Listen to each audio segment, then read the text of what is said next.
বউকে সালাম দিবেন। শোনেন, প্রথমে সালাম দিবেন, লোকজন যদি না থাকে বইয়ের হাত ধরে মুসাফা করবেন। কার হাত? যুবক কথা কয় না। এ যুবক, বইয়ের হাত ধরতে বলেছি, পাশের বাড়ি ভাবি না, বইয়ের হাত ধরে মুসাফা করবেন। পারবেন তো ইনশাল্লাহ? আর একেবারে যদি লোকজন নাই থাকে, মুসাফা করার পরে বইয়ের সাথে কোলাকুলিও সেরে নেবেন। পারবেন তো ইনশাল্লাহ? হাসে হাসে, কথা বোঝেন নাই মনে হয়। প্রথমে সালাম, এরপরে মুসাফা, এরপরে কোলাকুলি।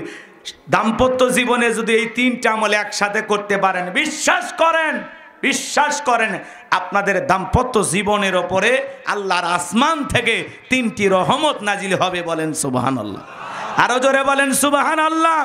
আমার ভাইয়েরা, এদিকে খেয়াল করেন, দাম্পত্য জীবনে যদি সুখ পেতে চান, শান্তি পেতে চান, রসুলের 4টা সুন্নত যদি প্রত্যেকটা পরিবারের নারী পুরুষ আমল করে, বিশ্বাস করেন তাদের দাম্পত্য জীবনে কোনোদিন তালাকের মতো ঘটনা ঘটবে না। কোনো কবিরাজের পানি পড়া লাগবে না, কোনো হুজুরের পানি পড়া লাগবে না, তাবিজ লাগবে না। সেই 4টা সুন্নত কি কি আপনারা শুনবেন? একটু হাত তোলেন তো, কারা কারা শুনবেন? লিল্লাহে তাকবীর। হাত নামান। রসুলের এই 4টা রোমান্টিক সুন্নত বাড়িতে আমল করা লাগবে। কথা বলে ঠিক কি না? বউকে সালাম দিবেন, পারবো তো ইনশাল্লাহ? কি সেই 4টি সুন্নত শেষে খালি মনে করে দেবেন? পারবেন না? একটু ধৈর্য ধরেন বাজান গো আমার। জয়পুরহাটে ওয়াজ করতে গেলাম, এক ছেলে বলে, হুজুর বউকে সালাম দিতে গিয়ে শরম লাগে। আমি তখন বললাম, বাবা বিয়ে করছো? কয় হ্যাঁ করছি। বাচ্চা কাচ্চা? কয় 3টা সন্তানের বাবা হয়ে গেল, ওর শরম লাগে না? বউকে সালাম দিতে গিয়ে শরম লাগে, ওটা শরম না শয়তানি? এর শরম যদি এত বেশি হইতো, ওর বউয়ের তো বাচ্চা হওয়ারই কথা না। কথা কয় না, কারণ শরমে যদি সালাম না দেওয়া যায় তো বউয়ের বাচ্চা হয় কেমনে? কথা কয় না। তো এই জন্য সুন্নত আমল করতে গিয়ে শরম করে কোনো লাভ নাই। আপনি তো বউকে সালাম দিচ্ছেন, পারবো তো ইনশাল্লাহ? আজকে সালাম দেবেন, আসসালামু আলাইকুম। হয়তো আমার নতুন নতুন সালাম দিলে বউ আবার বলবে, কোন হুজুরের মুরিদ নিয়ে বাড়িতে ঢুকলা, সেদিনই তো মুখের গাছের কড়া চুরি করলা। কারণ বউ আপনার আমার ব্যক্তিগত চরিত্রটা ভালো করে বোঝে। কথা বলেন ঠিক কি না? 2-4 দিন দিতে দিতেই অভ্যাসে পরিণত হবে। সালাম দিবেন, সালাম দিলে স্বামী স্ত্রীর মধ্যে শ্রদ্ধা, ভক্তি, ভালোবাসা, বিশ্বাস এগুলো বেড়ে যায়। কথা বলেন ঠিক কি না? একে অপরের প্রতি সম্মান, মর্যাদা বৃদ্ধি পায়। কথা বলেন ঠিক কি না?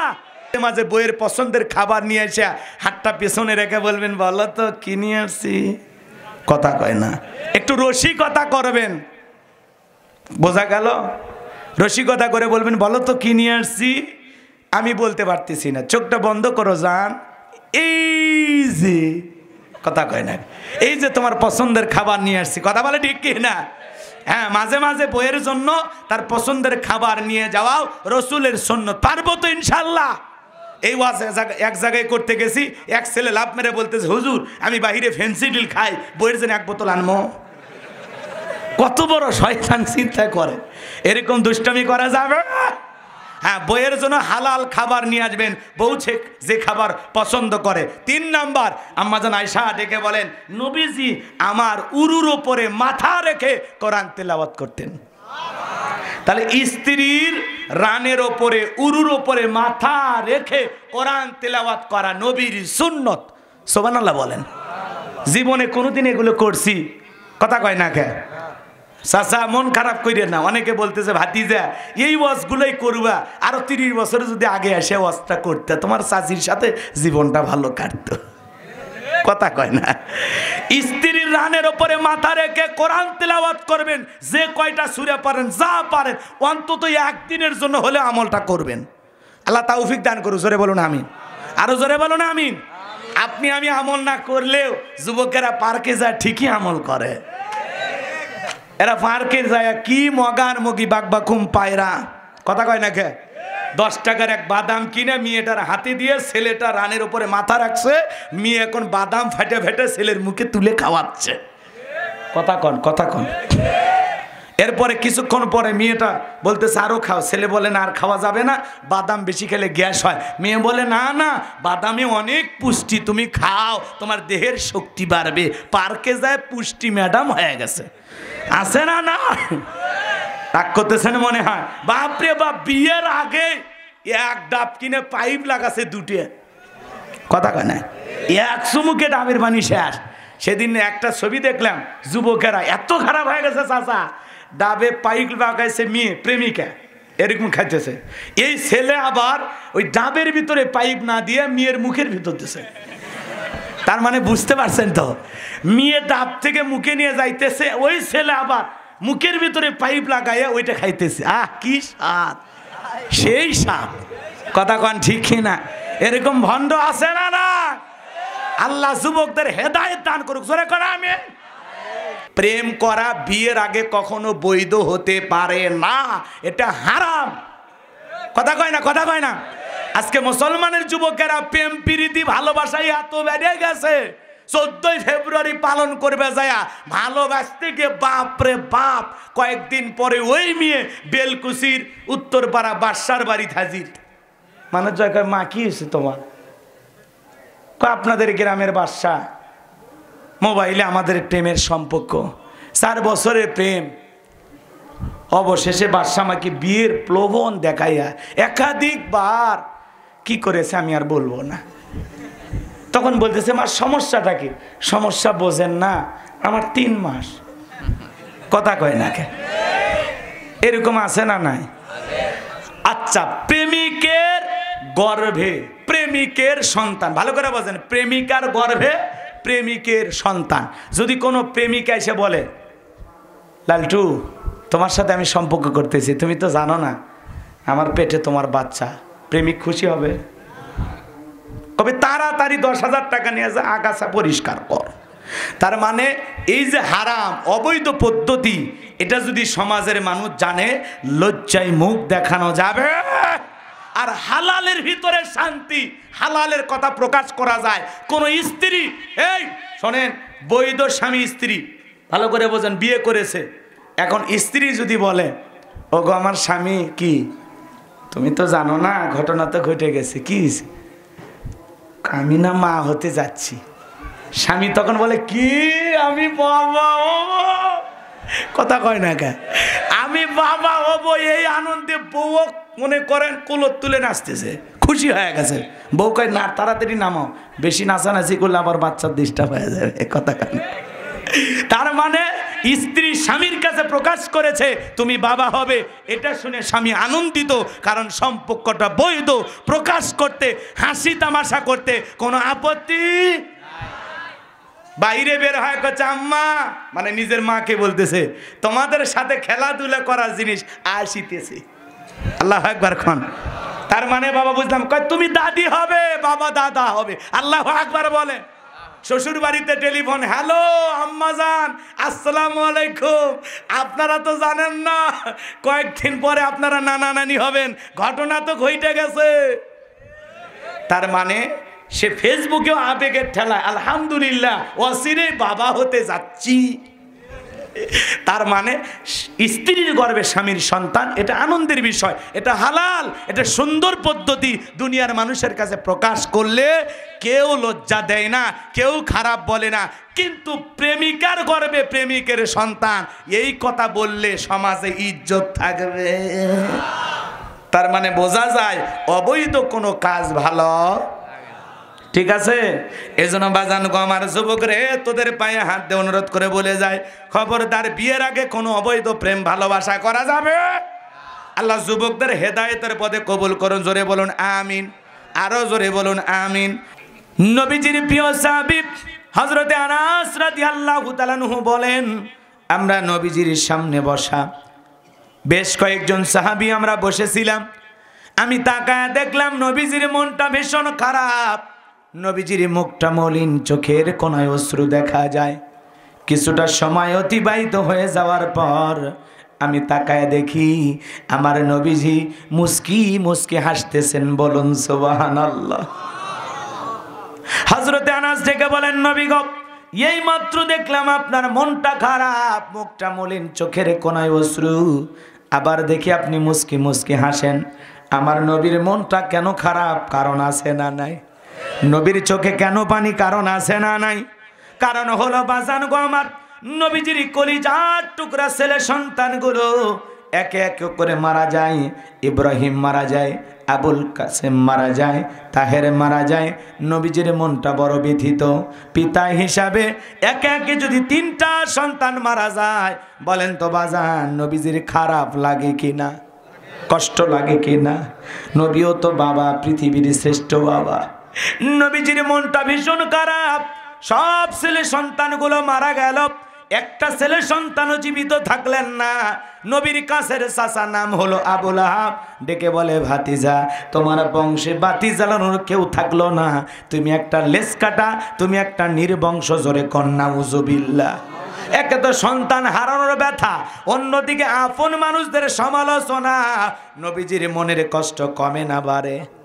আপনারাই বলেন তো বাজান, আল্লাহ না করুক, আল্লাহ না করুক, আপনার আমার সন্তান যদি মারা যায়, কাছের মানুষদের উচিত বিপদের দিনে সান্ত্বনা দেওয়া। আত্মীয় স্বজন এসে বলবে বাবা সবর করো, ধৈর্য ধারণ করো, জীবন মৃত্যুর মালিক আল্লাহ, আল্লাহ সন্তান দিয়েছে, আল্লাহ নিয়েছে, মন খারাপ করো না, সবর করো, ধৈর্য ধারণ করো। আল্লাহ যদি চায় বছর না ঘুরতে আবারও ঘর আলোকিত করে সন্তান জন্ম নেবে। কথা বলেন ঠিক কিনা? বিপদের দিনে কাছের মানুষদের উচিত কি দেওয়া? সান্ত্বনা দেওয়া। কথা বলেন ঠিক কিনা? কিন্তু নবীর চাচা আবুল আহাব এতটাই খারাপ, সান্ত্বনা দেওয়া দূরের কথা, ডেকে বলে ভাতিজা, তোমার বংশে বাতি জ্বালানোর কেউ থাকলো না, তুমি একটা লেজ কাটা, তুমি একটা নির্বংশ, জোরে কন্যা উজুবিল্লাহ। একে তো সন্তান হারানোর ব্যথা, অন্যদিকে কাফেরদের সমালোচনা। নবীজির মনের কষ্ট কমে না বাড়ে? বলেন তো বাজান নবীজির একটা ছেলে সন্তান দুনিয়ার জমিনে কেন জীবিত থাকলো না? অনেক পয়গাম্বরের ছেলে, বাবাও পয়গাম্বর, ছেলেও পয়গাম্বর, অনেক পয়গাম্বরের ছেলে যুবক যৌবন পর্যন্ত দুনিয়ার জমিনে বেঁচে ছিলেন, তারা প্রাপ্ত বয়স হওয়া পর্যন্ত জীবিত ছিলেন। কিন্তু নবীর একটা ছেলে সন্তানও কেন জীবিত থাকলেন না? কেন তারা যৌবন পর্যন্ত বেঁচে থাকলেন না? শিশুকালে বিদায় নেওয়ার পেছনে কারণ আছে না নাই?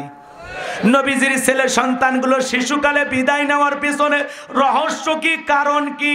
কারণ আছে 3টি। জোরে বলেন কয়টি?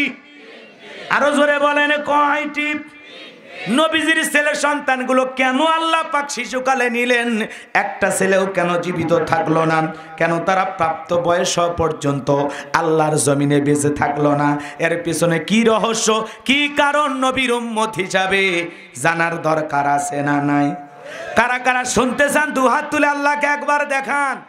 লিল্লাহে তাকবীর। হাত নামান। আমার ভাইয়েরা, নবীজির ছেলে সন্তানগুলো কেন বেঁচে থাকলেন না? তারা শিশুকালে কেন বিদায় নিল? কি সেই 3টি রহস্য আপনাদের মনে চায় না জানতে? 3টা রহস্য কি? আমি যদি বলা শুরু করি তাহলে 3 নাম্বার আয়াতের আলোচনা শুরু করা লাগবে। আমি কি 1 নাম্বার আয়াত বাদ দিয়ে 3 নাম্বারে চলে যাব, নাকি আস্তে আস্তে শুরু করা যায়? সময় আছে তো বাজান? আল্লাহ কবুল করেন, জোরে বলেন আমিন। আমার ভাইয়েরা, একে তো সন্তান হারানোর ব্যথা, কাফেরদের সমালোচনা, নবীজির মনটা ভীষণ খারাপ। অন্যদিকে সাহাবায়ে কেরাম যারা ইসলাম ধর্ম গ্রহণ করে, কাফের বেঈমানরা তাদের উপরে নির্যাতন জুলুম চালায়। নবীজির প্রিয় সাহাবী হযরতে বেলাল যখন জানতে পারলেন নবীজি কালেমার দাওয়াত দেয়, ইসলামের প্রচার প্রসার করে, হযরতে বেলাল দেরি করলেন না। রাতের বেলায় নবীজি দারুল আরকামে বসা, হযরতে বেলাল বিশ্বনবীর সামনে উপস্থিত হলেন। ডেকে বলেন, নবী গো, আপনার চাইতে সুন্দর মানুষ আমি জীবনে কোনো দিন দেখি নাই। আপনার আমার নবী কেমন সুন্দর ছিল, কতটা সুন্দর ছিল! নবীর প্রিয় সাহাবী হযরতে জাবের রাদিয়াল্লাহু তাআলা আনহু বলেন, পূর্ণিমার রাত আমি রাসূলের বাড়িতে গেলাম, সেদিন দেখেছিলাম চাঁদ উদয় হয়েছে 2টা, একটা চাঁদ আসমানে আর একটা চাঁদ জমিনে। আমি আসমানের চাঁদের দিকে একবার তাকাই, জমিনের চাঁদের দিকে একবার তাকাই, ওই আসমানের চাঁদের চাইতে বিশ্ব নবীকে আমার কাছে বেশি সুন্দর মনে হয়। চিৎকার মেরে বলেন সুবহানাল্লাহ। আপনার আমার নবী কতটা দামি জানেন? আজকে নবীর সম্মান মর্যাদা আমরা জানি না। এক জায়গায় ওয়াজ করতে যা বললাম, বলেন তো ভাই আমাদের নবীর নাম কি? বলে আব্দুল কাদের জেলানি। পীর সাহেবের নাম মুখস্থ আছে, কিন্তু আমার নবীর নাম মুখস্থ নাই। এরকম কপাল পোড়াও আছে না নাই? নবীর সম্মান মর্যাদা জানার দরকার আছে না নাই? আপনার আমার নবীর চেহারাটা কত সুন্দর ছিলেন জানেন? আম্মা জান আয়েশা ডেকে বলেন, যারা ইউসুফ নবীর চেহারার দিকে তাকাইয়া ফল কাটতে গিয়ে আঙ্গুল কেটে ফেলে দিয়েছিল, ওরা যদি বিশ্ব নবীর চেহারা মোবারকের দিকে তাকাইতো, শুধুমাত্র আঙ্গুল নয়, আঙ্গুল কাটতে কাটতে, হাত কাটতে কাটতে কখন যে নিজের কলিজা কেটে দুফাক করে দিত, মুহূর্তের জন্য টের পাইতো না। আপনার আমার নবী এতটাই সুন্দর। আম্মা জান আয়েশারও ডেকে বলেন, ও দুনিয়ার মানুষ, তোমাদের একটা সূর্য আছে, আমি আয়েশারও একটা সূর্য আছে। তোমাদের সূর্য উদয় হয় দিনের বেলায়, আর আমি আয়েশার সূর্য উদয় হয় রাতের বেলায়। আম্মা জান আয়েশা একদিন সেলাইয়ের কাজ করতেছেন, হাত থেকে সুইটা পড়ে গেল, বাতিতে কোনো তেল ছিল না, বাতি জ্বালাইতে পারলেন না, অপেক্ষায় বসে থাকলেন অন্ধকার ঘরে। বিশ্বনবী যখন এশার সালাত আদায় করার পর ঘরের ভিতরে প্রবেশ করলেন, সর্বপ্রথম নবীজি আম্মা জান আয়েশাকে সালাম দিলেন। নবী ঘরে ঢুকে আম্মা জানকে কি দিলেন? নবী যদি ঘরে ঢুকে তার স্ত্রীকে সালাম দেয়, এই সুন্নত উম্মতের বাড়িতেও আমল হওয়ার দরকার আছে না নাই? ঘরে ঢুকে রসুল তার স্ত্রীকে সালাম দিতেন, আমরাও দেব তো ইনশাআল্লাহ। বাড়িতে যা বউকে সালাম দিব, আসসালামু আলাইকুম রহিমা, কেমন আছো সোনা? ঘরের দরজাটা খোলো না, আমি তোমার লিটনের বাপ, তোমার দিওয়ানা। বউ খুশি হয়ে দরজা খুলবে, কথা বলেন ঠিক কে না? ভালো করে বোঝার চেষ্টা করবেন। সালাম আছে যেখানে শান্তি আছে, সালাম আছে যেখানে আল্লাহ রহমত আছে, সেখানে বলেন আল্লাহু আকবার। শোনেন, বউকে যা সালাম দিবেন, কথা কয় না কে? কিন্তু আমরা তো বাড়িতে যা বউকে সালাম দেই না, আমাদের ব্যবহার খুবই খারাপ। বাড়ির যা চিল্লানি মারে দরজা, এ রুবেলের মাও দরজা খোল, বেশি দেরি হলে দরজা ভাঙ্গে ফেলে দিয়া তোর পিঠের ওপর আজ কি যে হবে। বউ ভিতর থেকে বলে, এটা স্বামী না সেকেন্ড আজরাইল, কথা কয় না কে? কিছু কিছু পুরুষ বাইরে যায়, কয় বউ আমাকে বাঘের মতো ভয় করে। বাঘ কি? পশু, জানোয়ার। তার মানে বউ তোমারে জানোয়ারের মতো ভয় পায়, তুমি বউয়ের কাছে মানুষ হতে পারো নাই, কথা কয় না কে? বউয়ের সামনে বাঘ হয়ে লাভ আছে? শোনেন শোনেন, দাম্পত্য জীবনে আর সুখ নাই, শান্তি নাই। আজকে ঘরে ঘরে তালাকের ঘটনা, কথা বলেন না কেন? এই দাম্পত্য জীবনে সুখ না থাকার পিছনে কারণ রসুলের সুন্নতি তরিকায় আমাদের পরিবারের ভিতরে আমল হয় না, কথা কন না কে? বউকে সালাম দিবেন, শোনেন, প্রথমে সালাম দিবেন, লোকজন যদি না থাকে বউয়ের হাত ধরে মুসাফা করবেন। কার হাত? যুবক, কথা কয় না? এ যুবক, বউয়ের হাত ধরতে বলেছি, পাশের বাড়ি ভাবি না, বউয়ের হাত ধরে মুসাফা করবেন। পারবেন তো ইনশাল্লাহ? আর একেবারে যদি লোকজন নাই থাকে, মুসাফা করার পরে বউয়ের সাথে কোলাকুলিও সেরে নেবেন। পারবেন তো ইনশাল্লাহ? হাসে হাসে, কথা বোঝেন নাই মনে হয়? প্রথমে সালাম, এরপরে মুসাফা, এরপরে কোলাকুলি। দাম্পত্য জীবনে যদি এই তিনটা আমল একসাথে করতে পারেন, বিশ্বাস করেন, বিশ্বাস করেন, আপনাদের দাম্পত্য জীবনের ওপরে আল্লাহর আসমান থেকে 3টি রহমত নাজিল হবে। বলেন সুবহানাল্লাহ, আরো জোরে বলেন সুবহানাল্লাহ।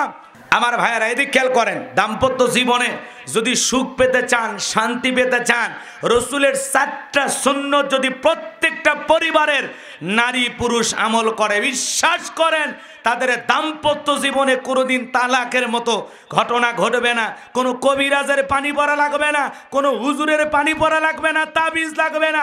সেই 4টা সুন্নত কি কি আপনারা শুনবেন? একটু হাত তোলেন তো, কারা কারা শুনবেন? লিল্লাহে তাকবীর, হাত নামান। রসুলের এই 4টা রোমান্টিক সুন্নত বাড়িতে আমল করা লাগবে, কথা বলে ঠিক কি না? বউকে সালাম দিবেন, পারবো তো ইনশাআল্লাহ? কি সেই 4টি সুন্নত শেষে খালি মনে করে দেবেন? পারবেন না? একটু ধৈর্য ধরেন বাজান গো আমার। জয়পুরহাটে ওয়াজ করতে গেলাম, এক ছেলে বলে, হুজুর বউকে সালাম দিতে গিয়ে শরম লাগে। আমি তখন বললাম, বাবা বিয়ে করছো? কয় হ্যাঁ করছি। বাচ্চা কাচ্চা? কয় 3টা সন্তানের বাবা হয়ে গেল, ওর শরম লাগে না? বউকে সালাম দিতে গিয়ে শরম লাগে, ওটা শরম না শয়তানি? এর শরম যদি এত বেশি হইতো, ওর বউয়ের তো বাচ্চা হওয়ারই কথা না, কথা কয় না? কারণ শরমে যদি সালাম না দেওয়া যায়, তো বউয়ের বাচ্চা হয় কেমনে, কথা কয় না? তো এই জন্য সুন্নত আমল করতে গিয়ে শরম করে কোনো লাভ নাই। আপনি তো বউকে সালাম দিচ্ছেন, পারবো তো ইনশাআল্লাহ? আজকে সালাম দেবেন আসসালামু আলাইকুম, হয়তো আমার নতুন নতুন সালাম দিলে বউ আবার বলবে কোন হুজুরের মুরিদ নিয়ে বাড়িতে ঢুকলা, সেদিনই তো মুখের গাছের কড়া চুরি করলা। কারণ বউ আপনার আমার ব্যক্তিগত চরিত্রটা ভালো করে বোঝে, কথা বলেন ঠিক কিনা? 2-4 দিন দিতে দিতেই অভ্যাসে পরিণত হবে। সালাম দিবেন, সালাম দিলে স্বামী স্ত্রীর মধ্যে শ্রদ্ধা ভক্তি ভালোবাসা বিশ্বাস এগুলো বেড়ে যায়, কথা বলেন ঠিক কিনা? একে অপরের প্রতি সম্মান মর্যাদা বৃদ্ধি পায়, কথা বলেন ঠিক কিনা? লম্বা হবে, এই জায়গায় লম্বা করার সুযোগ নাই, কথা অনেক বলা লাগবে। আমার ভাইয়েরা, বিশ্বনবী সালাম দিলেন। নবীজি যখন সালাম দিয়ে ঘরের ভিতরে প্রবেশ করলেন, নবীজির চেহারার আলোতে সুইটা কই পড়ে আছে আম্মা জানে পরিষ্কার দেখতে পেয়েছেন, বলুন সুবহানাল্লাহ। আপনারা আমার নবী কেমন নবী জানেন? যে নবী হ্যাঁ বললে পুরো পৃথিবীবাসীর জন্য হালালে পরিণত হয়ে যায়, যে নবী না বললে পুরো পৃথিবীবাসীর জন্য হারামে পরিণত হয়ে যায়, যে নবী জমিনে পা তুললে মাওলা পাকের আরশে আজিমে পৌঁছে যায়, যে নবী চাঁদের দিকে ইশারা করলে চাঁদ 2 টুকরো হয়ে যায়। আরে যেই নবীর চেহারার ওপরে মশা মাছি পড়া হারাম, যেই নবী জমিনে পথ চলে আসমানের মেঘ এসে ছায়া প্রদান করত, নবীজির দেহ থেকে ঘাম বের হই রে মেশক আম্বারের চাইতে বেশি সুগন্ধি ছড়াচ্ছিল, বলুন সুবহানাল্লাহ। কেমন নবী পাইছি বাজার, বলতে গেলে লম্বা হবে, লম্বার সময় আমার হাতে নাই, সংক্ষিপ্ত করে বলে দিয়ে যায়। মক্কা নগরীর একজন মহিলা স্বামী মারা গেছে, 3টা সন্তান রেখে, বড় ছেলেটা ডেকে বলে মা বাবা মারা গেছে, কয়েকটা দিন অতিবাহিত হয়ে যায়, দুনিয়ার কেউ তো খবর নিতে আসলো না, মা গো মা না খেয়ে মরার চাইতে চলো না একবার এতিম নবীর দরবারে যায়, এতিমের দুঃখ এতিম সারা দুনিয়ার কেউ বুঝবে না। মহিলা তার 3টা সন্তানকে নিয়ে বিশ্ব নবীর দরবারে হাজিরি হয়ে গেল। 2টা ভাই যখন নবীজির চেহারা মোবারকের দিকে তাকাইছে, বড় ভাই ছোট ভাইকে ডেকে বলে ভাই এ কেমন মানুষের চেহারার দিকে তাকাইলাম গো, স্যার চেহারার দিকে তাকাইয়া আমার পেটের ক্ষুধা নিবারণ হয়ে গেছে। ছোট ভাই ডেকে বলে বড় ভাই আমি তো একই কথা বলতে চাচ্ছিলাম, এ কেমন মানুষের চেহারার দিকে তাকাইলাম গো, যার চেহারার দিকে তাকাইয়া আমার মনে হয় এই মাত্র পেট ভরে কি যেন খাইলাম, বলেন সুবহানাল্লাহ। যেই নবীর চেহারার দিকে তাকাইয়া ক্ষুধা নিবারণ হয়ে যায়, সেই নবীর কাছে হযরত বেলাল কথা মনে আসে না নাই? ডেকে বলে নবী গো আপনার চাইতে সুন্দর মানুষ আমি জীবনে কোনোদিন দেখি নাই, ও নবী আপনি কালেমার দাওয়াত দেন, ইসলামের প্রচার প্রসার করেন, নবী গো আমার একটু কালেমা পড়ে মুসলমান বানায় দেন। বিশ্ব নবী হযরত বেলালকে পড়া দিলেন লা ইলাহা ইল্লাল্লাহু মুহাম্মাদুর রাসূলুল্লাহ সাল্লাল্লাহু আলাইহি ওয়াসাল্লাম। বিশ্ব নবী দেখে বলে বেলাল কালেমা পড়েছো এ কথা প্রকাশ করা যাবে না, কারণ এখন ইসলামের অবস্থা ভালো না। সব সময় কি ইসলামের অবস্থা ভালো থাকে? আজও তামাম পৃথিবীর দিকে তাকায় দেখেন তো বাজান, ইসলামের অবস্থা কি খুব একটা ভালো? আজকেও তামাম পৃথিবীর জালেমেরা ঐক্যবদ্ধ হয়েছে ইসলাম আর মুসলমানকে জমিন থেকে বিদায় করে দেওয়ার জন্য, কথা বলেন ঠিক কিনা? আজ মুসলমানের রক্ত নিয়ে জালেমেরা খেলা করতেছে। আমাদের পবিত্র মসজিদ মসজিদুল আকসা আজ ওই ইসরায়েলি ইহুদিরা চতুর্দিকে সেনাবাহিনী দিয়ে ঘেরাও করে রেখেছে, জুমার নামাজও পড়তে দিল না। আজকে জুমার নামাজ পড়তে বাধা দেওয়া হয়েছে। আমি নিজে ভিডিওটা দেখলাম, মুসলমানেরা বলে ভাই মসজিদটা খুলে দাও, তারা চেষ্টা করতেছেন ঢোকার জন্য, ওরা দূর দূর করে তাড়ায়া দিল। পরিশেষে মুসলমানেরা জুমার নামাজ রাস্তার উপরে আদায় করলো, বলেন আল্লাহু আকবার। ওরা বন্দুকের নল ধরে আছে আর ওরা আল্লাহরে সেজদা দিতেছে। বাংলাদেশের মুসলমান হলে তো মনে হয় খুঁজে পাওয়া যাইতো, কথা কন না কে ভাই? হ্যাঁ, আমাদের যে ইমানের অবস্থা, ইসরায়েলি ইহুদিরা এরকম বন্দুকের নল ধরে আছে, তাক করে আছে, আর এরা এরকম নির্ভয়ে নামাজ আদায় করতেছে। কারণ 1 নয় 2 নয়, ফিলিস্তিনের মুসলমানেরা 75 বছর ধরে এই ইসরায়েলি ইহুদি জালেমদের সাথে লড়াই করে ইমানের পরীক্ষা দিয়ে আজও টিকে আছে। 75 বছর আলহামদুলিল্লাহ আমরা বিজয়ের সুবাতাস বইতেছে দেখতেছি। অচিরে ফিলিস্তিনের জমিন ইসরায়েল ইহুদি জালেমদেরকে হটাইয়া মুসলমানেরা বিজয় লাভ করবে ইনশাআল্লাহ। হিজবুল্লাহ পাশে দাঁড়িয়েছে, ইরানের হুতি নামের একটি সংগঠন, তারাও ঝোপ বুঝে কোপ মারতেছে। আজও তারা ইসরায়েলিদের বিভিন্ন দামি দামি জায়গাগুলোতে হামলা চালিয়েছে। আল্লাহু আকবার বলেন। আমরা চাই ইসরায়েলি ইহুদি জালেমদেরকে হটাইয়া ফিলিস্তিনের জমিন মুসলমানদের আল্লাহ দান করুন। জোরে বলুন আমিন। বিজয় মুসলমানদের আসবে ইনশাআল্লাহ। আজকে নেতানিয়াহু পরিশেষে বলেছে আমি সামরিক শাসক চাই অল্প সময়ের জন্য। ও আর কথা কয় না কে, ও আর সামলাইতে পারতেছে না। নেতানিয়াহু মুসলমানেরা মারতে মারতে তোর কোন দিক দিয়ে কি বের করবে টের ভাবি। কথা বলেন ঠিক কি না? এদেরকে মুসলমানেরা শক্তভাবে ধরতে হবে। কথা বলেন ঠিক কি না? এই ফিলিস্তিনি জমিন অনেক আগে মুসলমানদের দখলে আসতো যদি আরব বিশ্বের নেতারা চুপ না থাকতো। কথা বলেন ঠিক কি না? আমার ভাইয়েরা সামনের দিকে যায়, আজও পৃথিবীতে মুসলমানের রক্ত নিয়ে জালেমেরা খেলা করে। আজকে 1 মাসের উপরে হয়ে গেল যুদ্ধ চলতেছে। ফিলিস্তিনের জমিনে অলিতে গলিতে খাবার নাই, পানি নাই, দুধের শিশুগুলো ছটফট করতেছে। 500 নারী রাস্তার ভিতরে সন্তান জন্ম দিয়েছে। 500 জন গর্ভবতী নারী রাস্তার ভিতরে সন্তান জন্ম দিয়েছে। গাজায় বসবাস করা মুসলমানের মধ্যে 50,000 নারী এখন গর্ভবতী। এই অবস্থা তাদের ঔষধ নাই, খাবারের পানি নাই, বিদ্যুৎ বন্ধ করে দিয়েছে জালেমেরা, খাবারের পানি বন্ধ করে দিয়েছে। ওদের হামলার হাত থেকে মসজিদ রক্ষা পায় না, অ্যাম্বুলেন্স রক্ষা পায় না, হাসপাতাল রক্ষা পায় না। তার মানে ইসরায়েলি ইহুদি জালেমদের অন্তর এত কঠিন, এত বর্বর, ওদের অন্তরে চুল পরিমাণ মায়া দয়া নাই। কথা বলেন ঠিক কিনা? আল্লাহর কাছে ডেকে বলি, আল্লাহ আর কত পরীক্ষা নিবা গো মালিক, তোমার সাহায্য পাঠাও। মাতা নাসরুল্লাহ, তোমার সাহায্য কবে আসবে গো আল্লাহ? তোমার আসমান থেকে সাহায্য পাঠায়া এই ফিলিস্তিনি ইহুদি জালেমদেরকে হটায়া ফিলিস্তিনি জমিনটা মুসলমানদের জন্য কবুল করে নাও। এখানে তোমার কোরআনের রাজ কায়েম করে দাও। জোরে বলেন আমিন। আরো জোরে বলেন আমিন। আমার ভাইরা, ইসলামের অবস্থা এখনো ভালো না।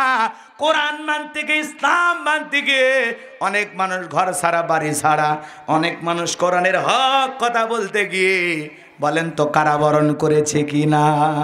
আমার ভাইরা চলুন সামনের দিকে যাই। যে কথা বলতে চাচ্ছিলাম, নবী ডেকে বলে, বেলাল রে, ইসলামের অবস্থা এখনো ভালো না, কালেমা পরিচয় কথা প্রকাশ করা যাবে না। হযরত বেলাল ডেকে বলে, নবী গো, আমার জীবনের কোনো দাম নাই। আমি আমার মনি বোমায়ার কাছে বলেছিলাম, উর্দুম্বা ছাগল পেশাব পায়খানা করে দেয়, এই ঘরে থাকতে আমার বড় কষ্ট হয়, আমার জন্য একটা ভালো ঘরের ব্যবস্থা করে দেন। ওমায়া ডেকে বলে, বেলাল রে, উর্দুম্বা ছাগলের দাম আমার কাছে আছে, কিন্তু তোর মতো হাফসি কালো বেলালের দাম আমার কাছে নাই। জোরে কন্যা উজুবিল্লাহ। আমার ভাইয়েরা, হযরত বেলাল ডেকে বলে, নবী গো, আপনি শুধু আমাকে দোয়া করে দেন, মৃত্যু পর্যন্ত যেন কালেমার পথে টিকে থাকতে পারি। বলেন আল্লাহু আকবার। হযরতে বেলাল বিশ্ব নবীর কাছে দোয়া নিয়ে চলে আসলেন। পরের দিন সকালবেলা হয়ে গেল, সূর্য উদয় হয়ে গেছে।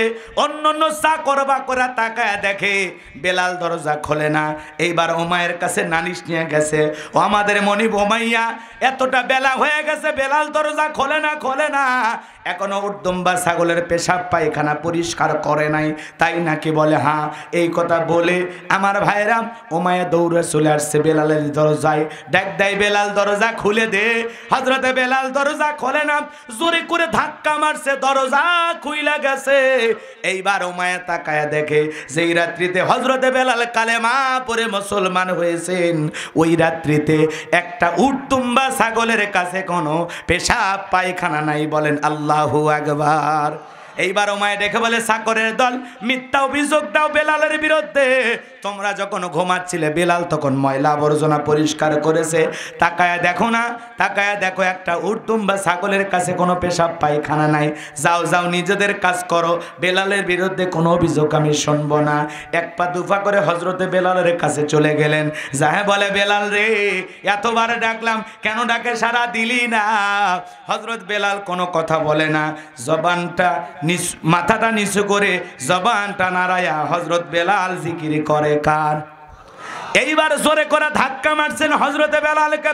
ধাক্কা মারছেন যখন জবান দিয়ে কালেমার আওয়াজ বের হয়েছে তখন উমাইয়া তখন ডেকে বলে বেলাল তোর জবান দিয়ে আমি কি শুনতে পাইলাম? তুমি কি কালেমা পড়ে মুসলমান হয়ে গেছো?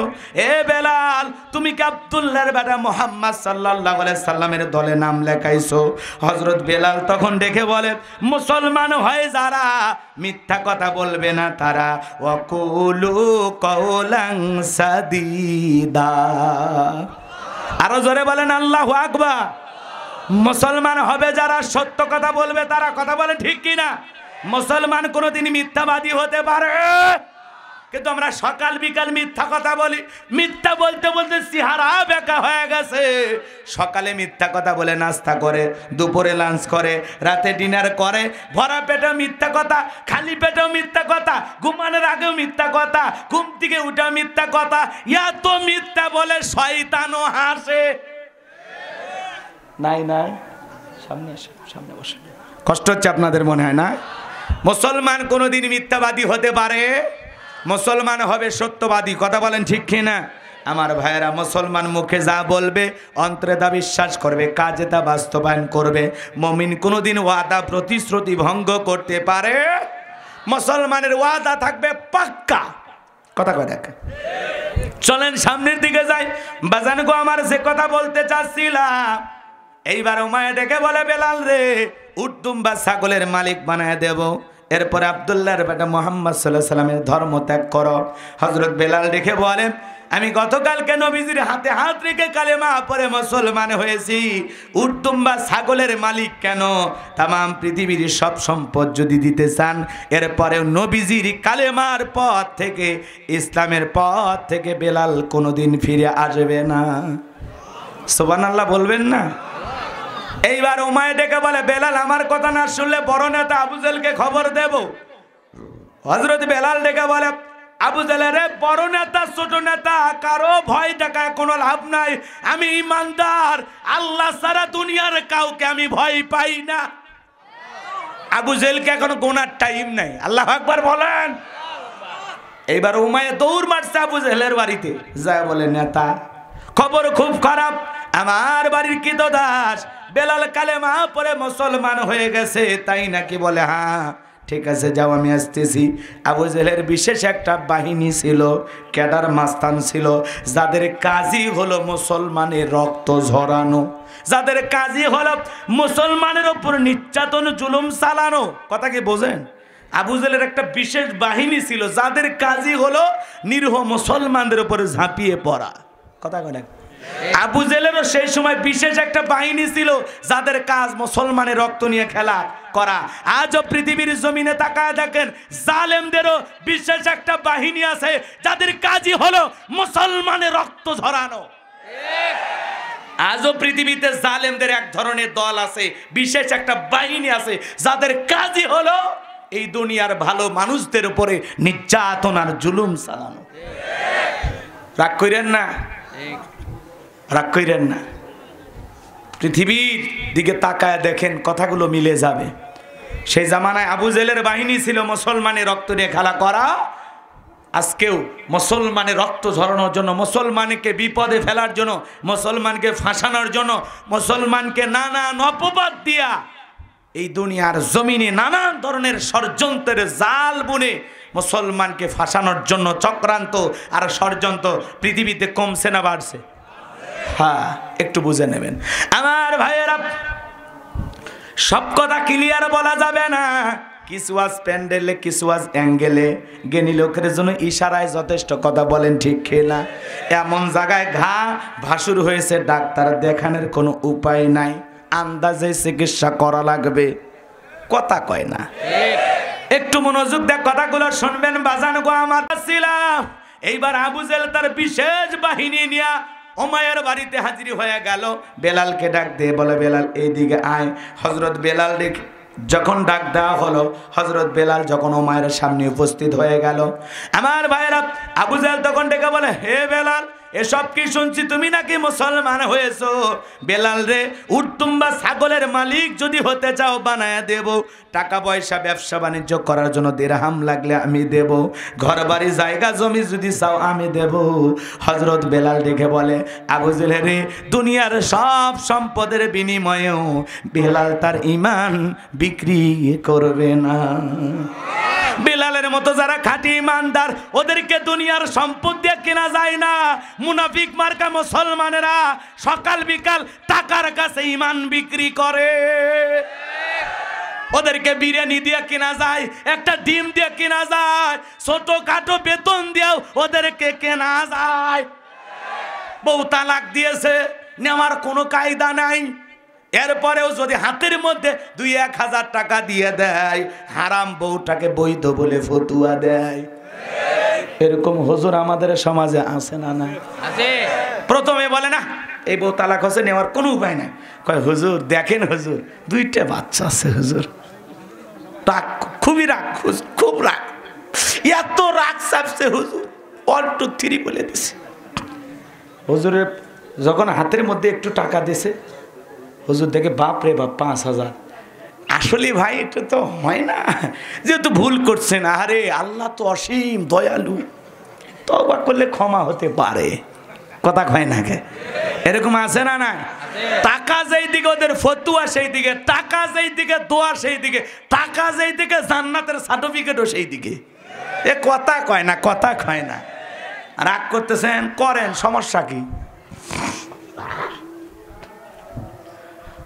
এই জন্য হযরতে বেলালের মতো যারা ঈমানওয়ালা, তাদেরকে টাকা দিয়ে কেনা যাবে না। ওরা হাসতে হাসতে জালেমের ফাঁসির দড়িতে ঝুলবে, হাসতে হাসতে গর্দান দিয়ে যাবে, কিন্তু মাথা নত করবে না, বাতিলের চামচামি করবে না। কথা বলে ঠিক না? মুসলমান কোনোদিন বাতিলের পাঁচাটা গোলাম হতে পারে?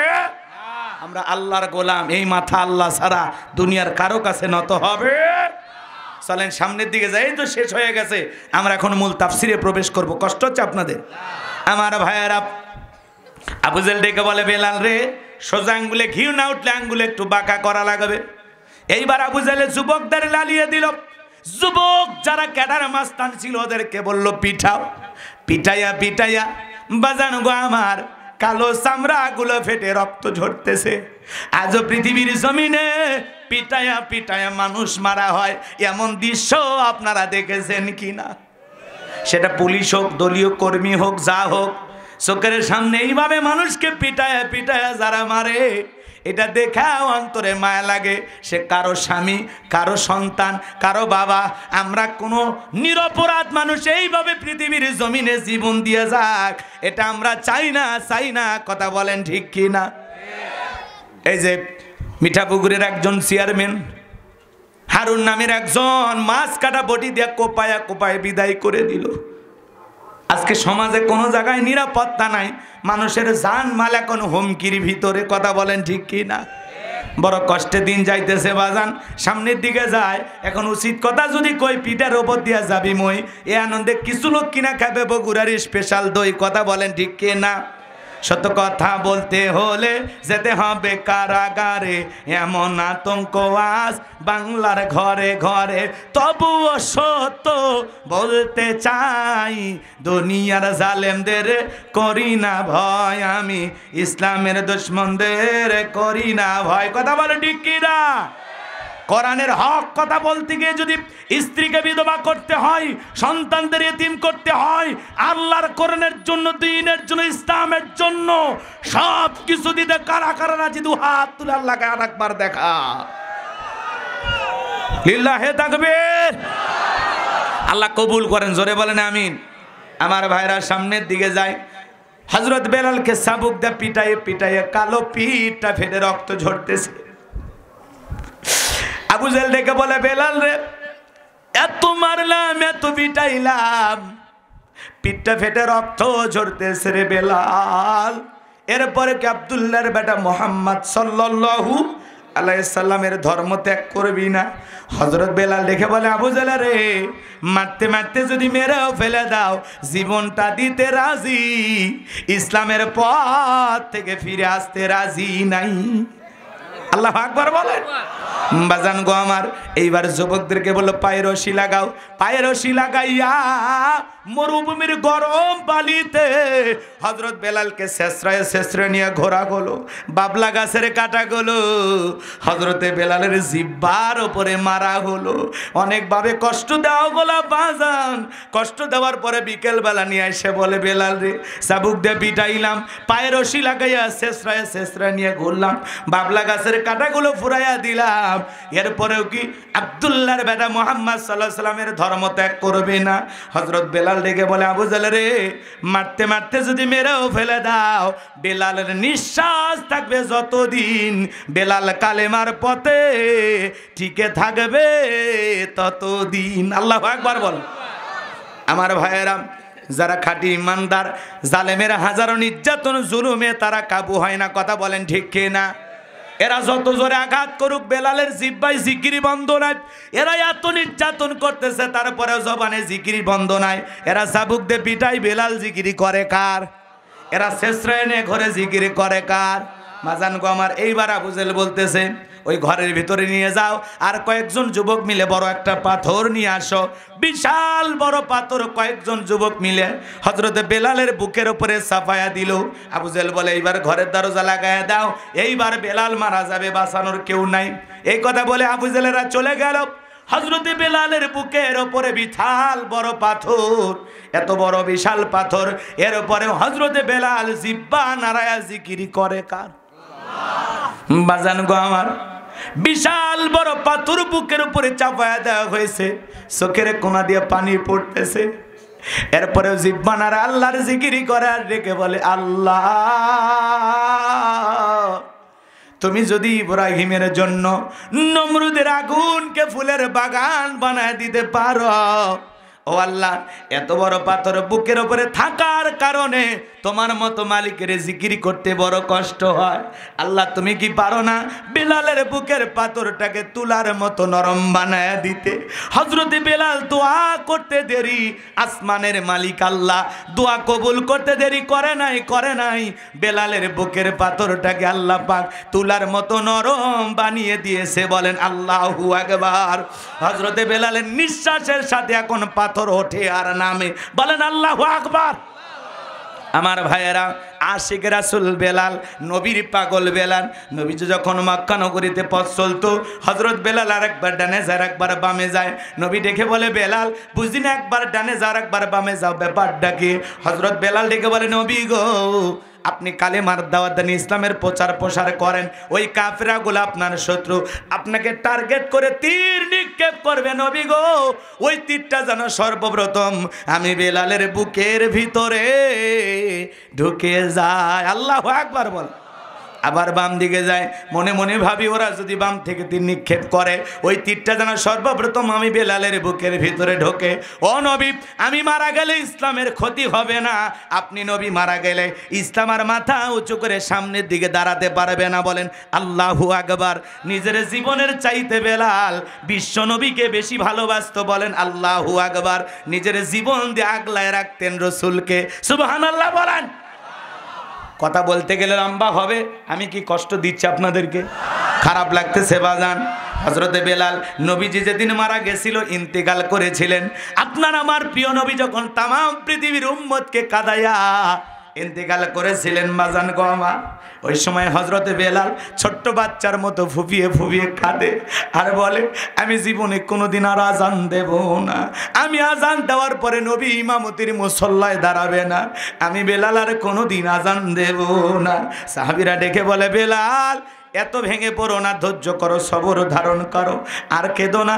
কিন্তু বেলাল কারো কথা শোনে না, চোখের পানি বেয়ে যায় আর মুখ দিয়ে একই কথা বারবার বলে, আমি আর মদিনায় থাকতে পারবো না, আমার নবী চলে গেছে, আমিও মদিনা ছেড়ে চলে যাব। আমার ভাইয়েরা, নবীজি সোমবারের দিন ইন্তিকাল করলেন, বুধবারের দিনে নবীজির দাফন সম্পন্ন হয়ে গেল। তাম পৃথিবীর উম্মতকে কাঁদাইয়া মদিনাওয়ালা চলে গেলেন। হযরত বেলাল তখন মদিনা ছেড়ে চলে গেলেন। 6টা মাস অতিবাহিত হয়ে যায়, বেলাল মদিনায় আসে না। নবীজি ঘুমের ঘরে হযরত বেলালকে 6 মাস পরে স্বপ্নে ডেকে বলে, বেলাল, কত মানুষ দূর দূরান্ত থেকে আইসা আমি নবীর রওজা পাকে দাঁড়ায় সালাম দিয়ে যায়, আমি নবীর কবরের পাশে দাঁড়ায় সালাম দেয়।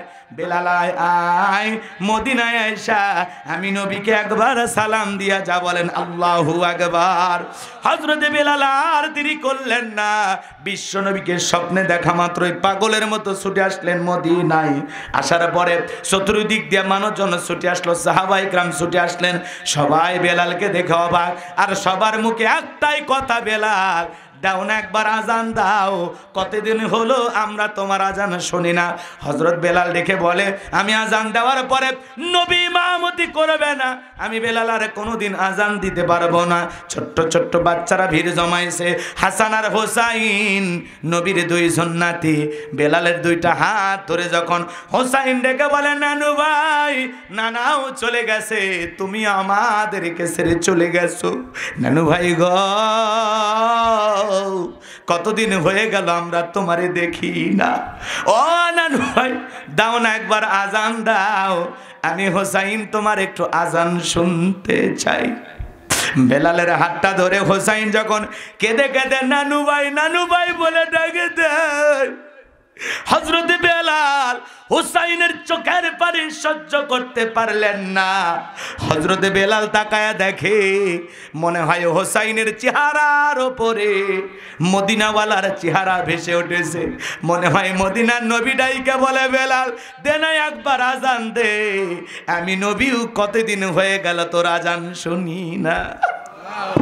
হোসাইনের চেহারার উপরে বিশ্ব নবীর চেহারা দেখে হুসাইনের নরদ আর ফেলতে পারলেন না। 6 মাস পরে মদিনাতে আইসা আবারও আজান দিলেন, বলেন আল্লাহু আকবার। সেই বেলালের বুকের উপরে পাথর, নবীজির কান পর্যন্ত যখন খবর পৌঁছে গেল বেলালের নির্যাতন জুলুমের কথা, নবী তখন আবু বকরকে ডেকে বলে, আবু বকর, আমার বেলালের কষ্টের কথা আমার আর সহ্য হয় না, যাও যাও তুমি বেলালের জন্য একটা কিছু করো।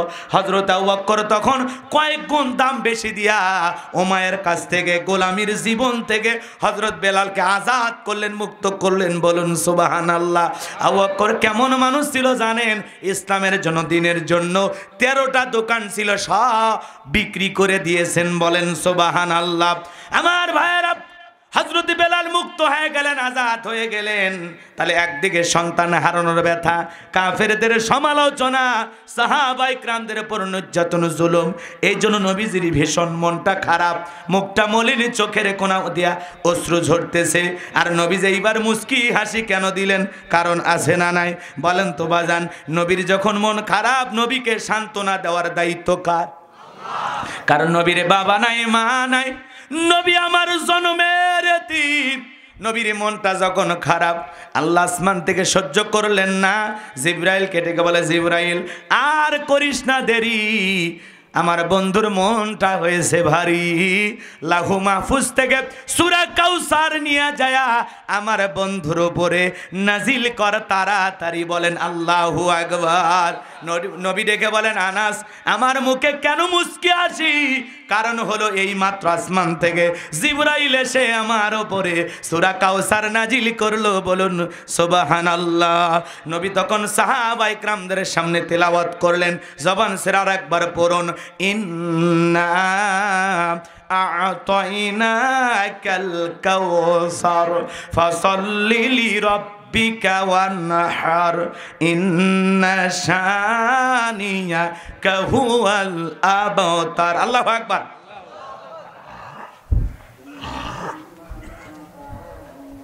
আপনাদের কি খারাপ লাগতেছে? না। কষ্ট পাচ্ছেন আপনারা? আমার ভাইয়েরা এদিক খেয়াল করেন, সূরা কাউসার আমি আপনাদের সামনে তিলাওয়াত করেছি, এই সূরা থেকে আলোচনা করব। আল্লাহ তৌফিক দান করেন, জোরে বলেন আমিন। ছোটবেলায় বাবার হাত ধরে আমরা মসজিদে গিয়েছিলাম, ইমাম সাহেবের কণ্ঠে সূরা ফাতিহা পড়েছিলাম। যারা 5 ওয়াক্ত সালাত আদায় করেন, দিনের মধ্যে কমপক্ষে 40 বারেরও বেশি সূরা ফাতিহা পাঠ করেন। বলেন তো কোনো মানুষ কি বিরক্ত হয়ে বলেছে?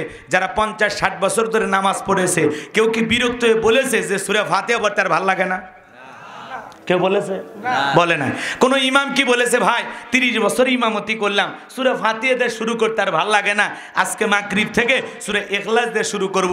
এখন যদি মাগরিবের নামাজে হুজুর সূরা ফাতিহা বাদ দিয়া শুরু করে দেয় কুল হুয়াল্লাহু আহাদ, আপনারা পেছন থেকে কি বলবেন? আল্লাহু আকবার। হুজুর আগে সূরা ফাতিহা পড়েন, এরপরে অন্য সূরা ধরেন। আর যে হুজুর সূরা ফাতিহা ছাড়া নামাজ পড়াইতে চায়, বিনা বেতনে চাকরি করলেও ওর পিছনে আমরা নামাজ পড়ব। তার মানে কি সূরা ফাতিহা ছাড়া নামাজ হবে? তাহলে 40-50 বছর সূরা ফাতিহা পড়ছে, বিরক্ত লাগতেছে না? তার মানে কোরআনের ভিতরে আল্লাহ এমন একটা মধু, এমন একটা আকর্ষণ দিয়েছেন। কোরআন হলো উম্মতে মুহাম্মাদের জন্য জীবন্ত মুজিজা। বলেন সুবহানাল্লাহ। এই কোরআন কিয়ামত পর্যন্ত আপনার কাছে বিরক্ত লাগবে না। কোরআনের ভিতরে আল্লাহ এত মধু, এত আকর্ষণ দিয়েছে। বলেন সুবহানাল্লাহ। যার কণ্ঠ যত ভালো, তার কণ্ঠ দিয়ে কোরআন শুনতে তত বেশি মধুর লাগে। কথাটা ঠিক কি না? এই সূরাটা যদি টেনে টেনে পড়া হয় মজা আছে না নাই? জোরে বলেন আছে না নাই? ইন্না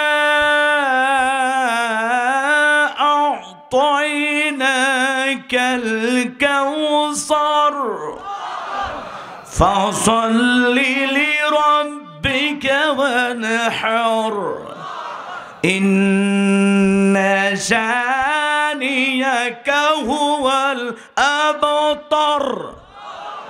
খারাপ লাগছে? যার কণ্ঠ যত ভালো, তার কণ্ঠ দিয়ে কোরআন শুনতে তত বেশি মধুর লাগে। আমার তো ভাঙ্গা কণ্ঠ তো ভালো লাগবে না, কিন্তু মিশরের কারি আব্দুল বাসের সাহেব তিনি যখন তিলাওয়াত করেন কানটা ধরে মনে হয় কোরআন নাজিল হচ্ছে। সুবহানাল্লাহ। বলে কি কণ্ঠ, কি মধুর তিলাওয়াত, কি সুন্দর আওয়াজ। সুবহানাল্লাহ বলেন। এই সূরাটা যখন আমরা নামাজের ভিতরে পড়ি মাঝামাঝি সুরে, মজা আছে না নাই? কথা কয় না? টেনে পড়লেও মজা লাগে, মাঝামাঝি সুরে পড়লেও মজা লাগবে। ইন্না আ'তাইনাকাল কাউসার ফাসাল্লি লিরাব্বিকা ওয়ানহার ইন্না শানিয়াকা হুয়াল আবতার। আল্লাহু আকবার। খারাপ লাগছে? বিচ্ছিরি লাগছে? অসুন্দর মনে হয়েছে? কোরআন যদি কারো ভিতরে অসুন্দর মনে হয়, কোরআন শোনার পরে যদি কারো অসুন্দর লাগে, খারাপ লাগে, বুঝবেন যে অন্তরে ভাইরাস দিয়ে ভরে গেছে। রমজান মাসে যখন আমরা তাড়াহুড়ো করে কোরআন পড়া হয়, হাফেজ সাহেবেরা যখন তেলাওয়াত করে বিসমিল্লাহির রহমানির রহিম ইন্না আ'তাইনাকাল কাউসার ফাসাল্লি লিরাব্বিকা ওয়ানহার ইন্না শানিয়াকা হুয়াল আবতার। আল্লাহু আকবার। আলিফ লাম মিম যালিকাল কিতাবু লা রাইবা ফি হুদাল লিল মুত্তাকিন। আল্লাহু আকবার। এই যে জোরে জোরে পড়া হয়, বিশ্রী লাগে, অসুন্দর লাগে, খারাপ লাগে না? কোরআনের ভিতরে আল্লাহ এমন একটা আকর্ষণ দিয়েছেন, কিয়ামত পর্যন্ত কোরআন পড়বেন আপনার কাছে বিরক্ত লাগবে।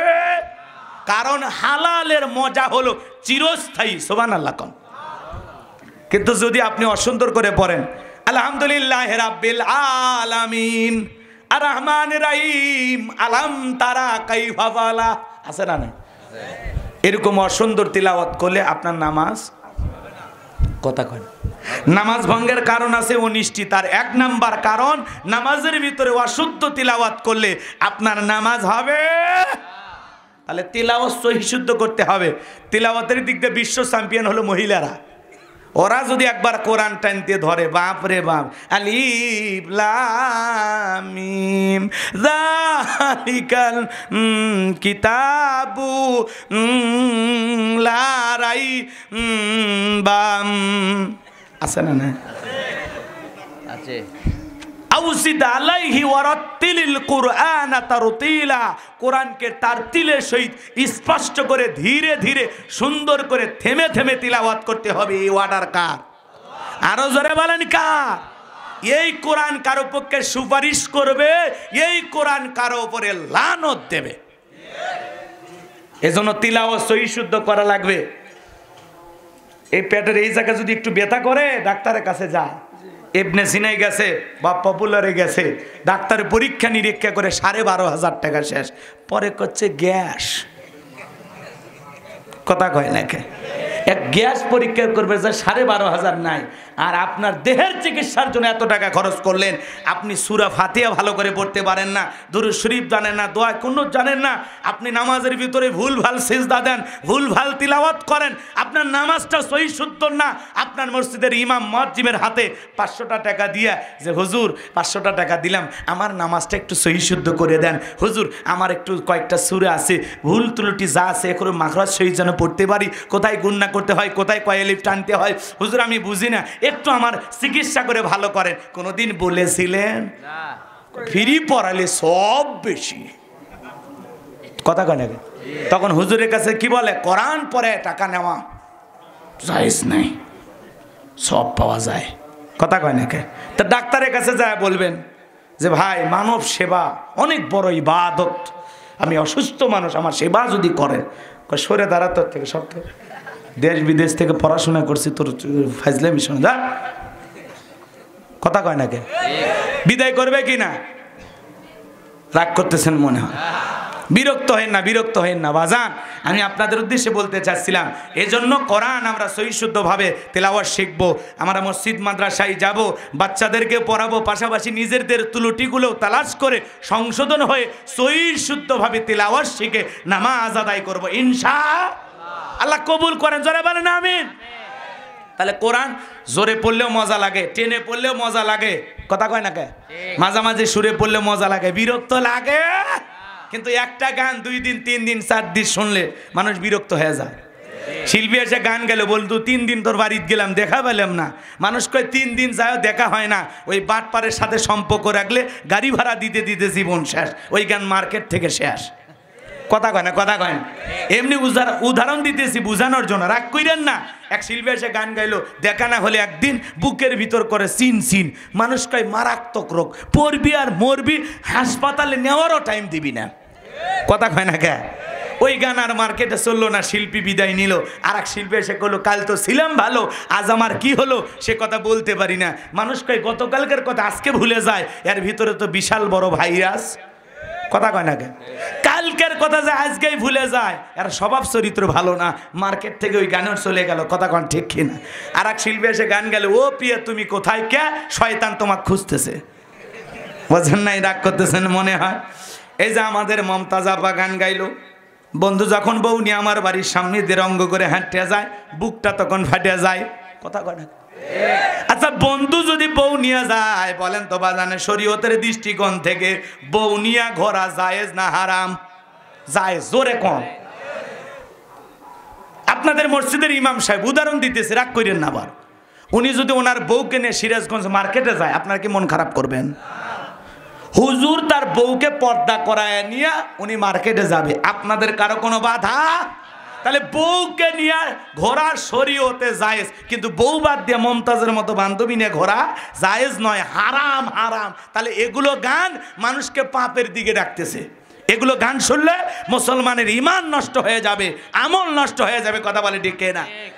ভালো করে বোঝেন, ইমাম সাহেব যদি ওনার বউকে বাদ দিয়ে যদি মসজিদের সভাপতির বউক নিয়ে মার্কেটে যায়, তখন আপনারা কি বলবেন? হুজুর আপনি ভালোই মনে করেছিলাম, এখন থেকে আপনার ভেতরে ভেজাল আছে, কথা কন ঠিক কিনা? এ বাজান গো আমার, আপনাদের উদ্দেশ্যে বলতে চাচ্ছিলাম এগুলো গান মুসলমানদের শোনা জায়েজ না হারাম? সূরা লোকমানের 6 নম্বর আয়াতে লাহওয়াল হাদিস এই শব্দের দ্বারা গান বাজনা, বাদ্যযন্ত্র, গিটার, তবলা সব মুসলমানদের জন্য হারাম করে দিয়েছেন কে? আরো জোরে বলেন কে?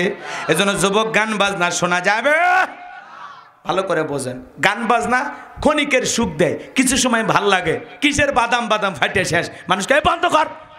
একটা গান 10 বার 20 বার শুনে মানুষকে ওই প্যানি বন্ধ কত, সহ্য হচ্ছে না, এই গান আর সহ্য হচ্ছে না, কথা কয় না? তার মানে কি, হারামের মজা হলো ক্ষণটায়, মানে ক্ষণস্থায়ী, কিছু সময় অন টাইম ভালো লাগে, কিন্তু হারামের মজা সব সময় ভালো লাগে, কিন্তু হালালের মজা হলো চিরস্থায়ী, হালালের মজা চিরস্থায়ী, এটা মৃত্যু পর্যন্ত কেউ বিরক্ত হবে না।